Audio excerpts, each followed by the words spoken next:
How many of you remember this man? His name is Mr. John Arum. Mr. John Arum was kidnapped some time ago, and the video went viral. If you remember this video, they say I should pay 10 million, so they pay 6 million, remaining 4 million naira. So I'm still alive. Today is 20th April 2026. I'm still alive. Salam, ina gaishe da ‘yan uwana da abokan arziki.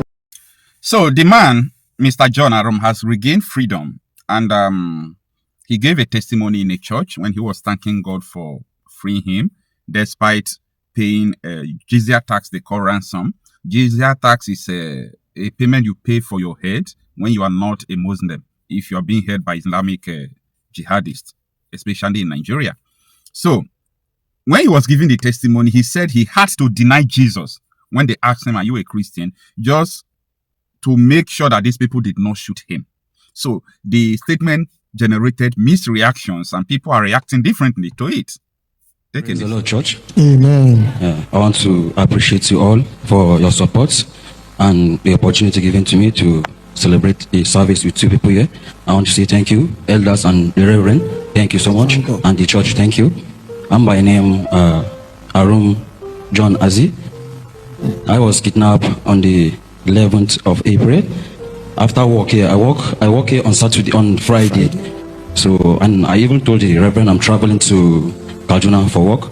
That's on the 11th. So as early as possible, I left just to Zaria. So not knowing that they were the kidnappers were calling me. They were the one calling me on phone that I should come and work for them. Yes, they called me on phone. They were calling me, just calling me. I should come around. I should come to work for them. So I was like, okay, maybe it's referral. They didn't send transport to me. Yes, they sent transport to me. So I was okay. I was like, okay, let me go and deliver their work for them, because I don't know who is who tomorrow. Maybe it's through connection. So I left just to Zaria. So I was in Zaria, and I called them. I am in Zaria, so they should come and pick me for the work. So they still call and tell me to pick another bike again to another different park again. I was start having doubts, but I was like, okay, let me just go. Since I'm there already, let me just go and do the work. So I went to the park. So they talked to the driver to take me to the village, they are. So me reaching there, I just dropped. Not less than 2 minutes, he came. So he met me, that he was the one we were communicating with. They gave him my number for work, that I should go so that I'll be able to do the work and go back to just early. I was like, okay, no problem. Let me go and do the work and go back early. So they took me on bike. He was alone with the bike man, so they took me on bike. We were entering inside. So I was like, this place we're entering, which place is this? No, he was like, no, I should not worry, it's village. So I'll just do the work and go back. So before me reaching there, I saw someone who was waiting for me. He was waiting for us there with gun that I've never ever seen in my life. Yes, even our security here, they don't use that gun. I've never seen that gun. So, and the person that took me was telling me that I should not be afraid. Is there hunters there? I was like, hunters with this kind of gun, with dread. He was having that, and it's Fulani. So that was when I started having doubt. But I was like, to God be the glory, no problem. I'm there already. I can't do anything. If I should do anything, they can shoot me. So, and before I know, they said I should kneel down. They collected my phone. They searched my bag. I was holding bag. My tools were inside. So they removed everything. So they asked me to change my clothes. They gave me their own clothes there with marks. So I put marks, and they were asking me some questions, asking me that do I have connection in Jos, all those stuff like that, the big men. I was telling them, no, I'm from poor background. I do help my family. I to go out to work to help my family. So before I know, they took me to they took me on the bike. So we are moving from Kaduna. There's a place they call Kidandam in Giwa local government, Kaduna. So that's the village they took me. So from there, we started moving to Zamfara. Yes, we started moving to Zamfara, and that's my first time. We spent almost 5 to 6 hours on bike moving. No security, nothing. But my face was covered. So before we reach inside the Zamfara, they asked me to give my dad's number so that they will communicate to him. So I gave them my elder brother's number because I don't have that. So I gave them my elder brother's number, and they called him. So they were demanding for 30 million. So what will I say? They were demanding for 30 million. So when my brother answered, where we will get 30 million, he did not tell you people that where the family is coming from off the phone. So that's when we start the journey. So we reached Zamfara around to 9 in the night. So that's when they tie my hands at the back like this, and they tie my leg with chain. So that's why I sleep. I could not even sleep that night. So in the morning, they're calling my people here, bargaining. So I don't know how they are doing. So anytime I communicate with my family, they have to flog me. If I show my back for you, you will see some marks here. I don't know, you have seen the video. Yes, and they were doing me some interview, asking me, am I Arna? They are saying Arna. I don't know if you know the meaning of Arna with English. That is, am I Christian? I was like, I'm scared though. I'm scared of death because they shoot anyhow. So I told them, I denied Christ that moment, that time. Yes, to be honest, because I'm scared of death. And it's not the first time, that is the first time that thing happened to me. So they were cracking gun on me, shooting anyhow. So I was like, no, me, I'm pagan. I was like, no, I worship, I'm pagan. You know what pagan means, right? So I told them I'm pagan. And they were like, Gara Christian, but the pagan.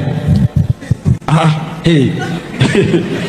So I was like, I don't enter her, no, serious.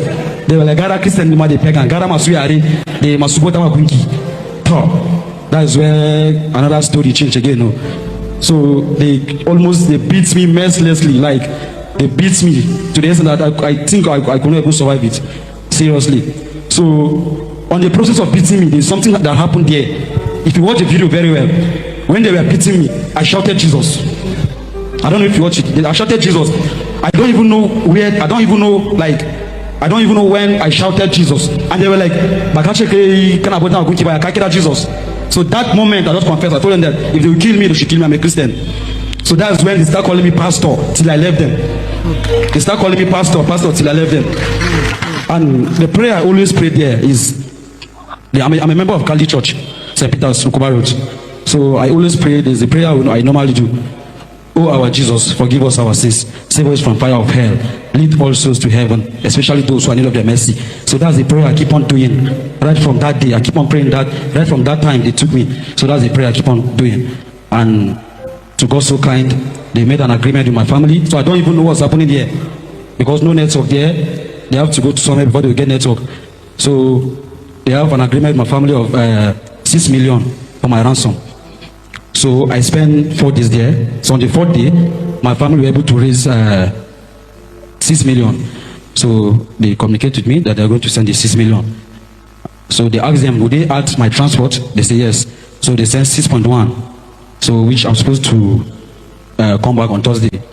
So on Thursday, they did not even get to call my family again. They didn't do anything. I spent some days there again, not knowing that they're having another plan on me. I don't know. So on Monday, story changed. They start beating me again that I should add 4 million. I was like, what have I done? To the extent that I told them that I will just join them, because I don't think my family can raise up to that amount. But God so kind, the next day, with the support of people, so they forwarded the 4 million to them. So that's when they took us. I left Zamfara on Tuesday, that is on the night, around to 9. We slept on our way, and they left us at Casina. So it's from Casina I'm beginning to trace my family. Jesus. Glory to God. Thank you so much. Jesus. Amen. We thank God for his mercy. They were singing Allahu Akbar, Allahu Akbar. My wife now woke me up and was asking me whether I could hear the gunshots. And these people now was shooting everywhere. They tried to penetrate the old side of the Lota Market. Then my family was asking me, what are they going to do? They came, and the shop which I was sleeping in with my family, that was the first shop that was attacked in New Market. The first door they entered, they killed about 6 or 7 persons. I climbed on Slim. I was sighting what they was doing from the other side of the shop which I was sleeping in. Then my children was crying, Daddy, what are we going to do? Immediately they killed people from the first door of that shop. After they went out, they now poured fuel for the roof and set fire. These people now came and surrounded the whole building, was shooting everywhere. And the people that hold matches, if you went out and you run too much, they will shoot you. If you cannot be able to run so much, they will now matches you. My people now went outside, not knowing that they have killed them all. My family was killed before I was struggling with the local door on that shop to go out. My first step outside, I was shot here. They matches me here at the back. Was saying, they was using this language. I saw my wife, Judith, was lying on the surface of the ground. And my first son, Samson Okeyuma, was also there. And Michael Okeyuma was killed too. And my last son from that wife, which is Kingsley Okeyuma, was killed. All right, I'm making this video on Wednesday, the 13th day of May 2026. Now let's look into the testimony given by this our brother who was kidnapped. You know, the video went viral when the terrorists were flogging him.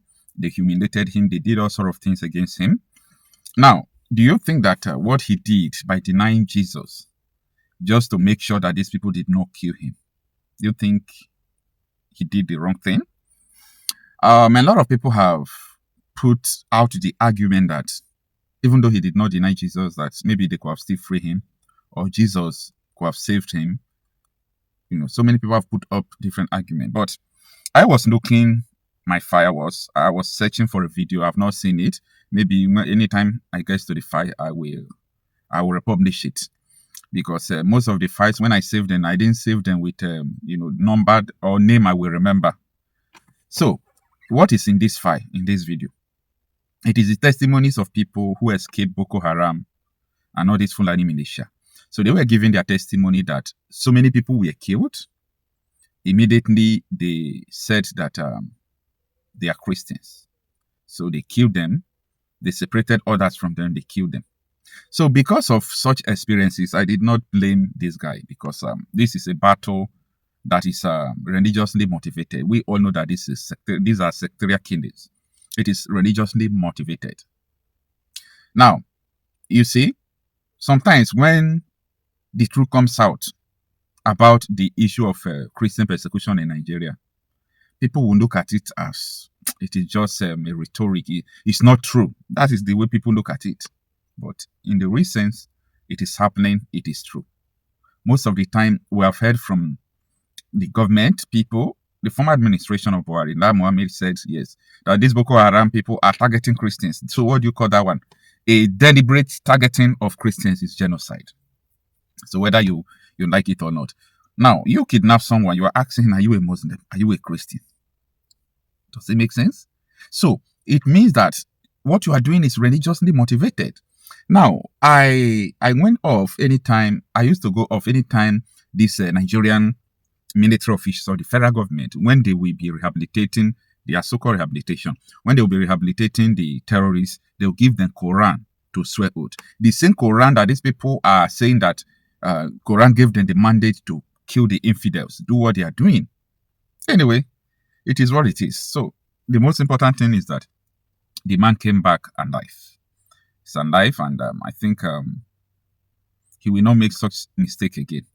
When someone carry you on the bike, on the car, no matter where they are taking you to, if you don't know, don't just take excuse. It is better you pay the man and tell the man to go.